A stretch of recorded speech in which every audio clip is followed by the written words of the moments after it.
শুভ সকাল। আজ 19শে আষাঢ় 1433, ইংরাজির 4 জুলাই 2026। 4 জুলাই 1944 বার্মাতে এক র্যালিতে নেতাজি সুভাষচন্দ্র বোস আহ্বান করেন, তোমরা আমাকে রক্ত দাও, আমি তোমাদের স্বাধীনতা দেব। এর মাধ্যমে তিনি ভারতের জনগণকে ব্রিটিশ রাজের বিরুদ্ধে লড়াইয়ে যোগ দেবার আহ্বান জানিয়েছিলেন। আধুনিক ইতালির স্রষ্টা ও এক মহান বিপ্লবী গ্যারিবল্ডির আজ জন্মদিন। 1807 4 জুলাই ইতালির নিস শহরে তাঁর জন্ম হয়। ঐক্যবদ্ধ ইতালির অনন্য সাধারণ জননায়ক হিসেবে বিশ্বের স্বীকৃতি লাভ করেছিলেন তিনি আধুনিক কালের অন্যতম সেরা জেনারেল হিসেবে বিবেচিত হন। পণ্ডিত রামগতি ন্যায়রত্ন ছিলেন ঈশ্বরচন্দ্র বিদ্যাসাগরের সমসাময়িক সংস্কৃত কলেজের ছাত্র ও অধ্যাপক। তিনি বাংলা ভাষার সাহিত্যের পূর্ণাঙ্গ ইতিহাস, বাঙ্গালা ভাষা ও বাঙ্গালা সাহিত্য বিষয়ক প্রস্তাব রচনা করেন 1872 সালে।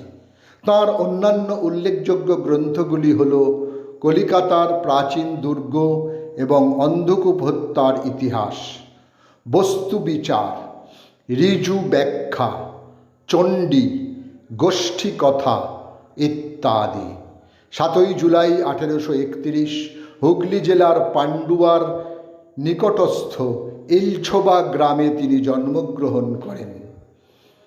বহুজন হিতায় বহুজন সুখায় রামকৃষ্ণ মিশন প্রতিষ্ঠা করে স্বপ্ন বাস্তবায়িত করেন স্বামী বিবেকানন্দ। আজ তাঁর প্রয়াণ দিবস। 4 জুলাই 1902 স্বামী বিবেকানন্দ দেহত্যাগ করেন। গভীর অরণ্যে বিশাল বৃক্ষ ঝড়ে উপড়ে গেলে যেমন ছোট ছোট গাছগুলো ঝড়ের কবলে পড়ে নাজেহাল হয়, তেমনি স্বামীজির দেহত্যাগের পর রামকৃষ্ণ মিশন ও রামকৃষ্ণ অনুরাগীদের সেই হাল হয়েছিল। 4 জুলাই 1927 কলকাতায় প্রয়াত হন প্রখ্যাত নাটককার ক্ষীরোদপ্রসাদ বিদ্যাবিনোদ। তাঁর জনপ্রিয় ও বহু প্রশংসিত নাটক হল আলী বাবা। আরব্য উপন্যাসের কাহিনী নিয়ে তিনি এই গীতিনাট্যটি লিখেছিলেন। তাঁর অন্যান্য উল্লেখযোগ্য নাটকগুলি হল ফুলশয্যা, প্রমোদরঞ্জন, কুমারী, জুলিয়া, ভূতের বেগার ইত্যাদি ইত্যাদি। ভারতীয় জাতীয় পতাকার নকশাকার পিঙ্গালি ভেঙ্কাইয়ার আজ মৃত্যুদিন। 4 জুলাই 1963 আপেক্ষিক দারিদ্র্যে তাঁর মৃত্যু হয়। উত্তম কুমার ও সুচিত্রা সেন অভিনীত চাওয়া পাওয়ার, যার পরিচালনায় প্রথম ছায়াছবি, তিনি তরুণ মজুমদার, যার সংগ্রহে রয়েছে 4টি জাতীয় পুরস্কার, 7টি BFJA সম্মান, 5টি ফিল্মফেয়ার পুরস্কার ও 1টি আনন্দলোক পুরস্কার।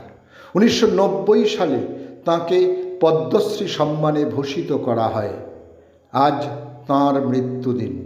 4 জুলাই 2022 সোমবার বেলা 11:17 SSKM হাসপাতালে তিনি প্রয়াত হন।